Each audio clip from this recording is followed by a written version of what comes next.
Vos larmes pour nos agriculteurs ressemblent à des larmes de crocodile, vraiment.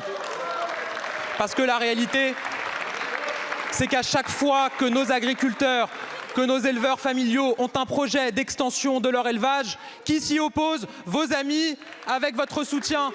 À chaque fois qu'un projet est lancé dans notre pays, sur une retenue d'eau pour lutter contre la sécheresse, sur des investissements pour nos exploitations, ce sont vos amis qui s'y opposent. À chaque problème, vous répondez par une norme. À chaque difficulté, vous répondez plutôt en général en pointant du doigt nos agriculteurs. Je le dis avec le plus grand calme. Quand certains discours portés sur nos agriculteurs les présentent comme des bandits, comme des pollueurs de nos terres, comme des tortionnaires de leurs animaux, on aimerait aussi entendre vos indignations et votre défense du modèle agricole. Parler avec nos agriculteurs, c'est évidemment parler avec des femmes, des hommes qui sont évidemment dans l'angoisse, et je vais y revenir. Mais c'est aussi parler avec des femmes et des hommes lucides.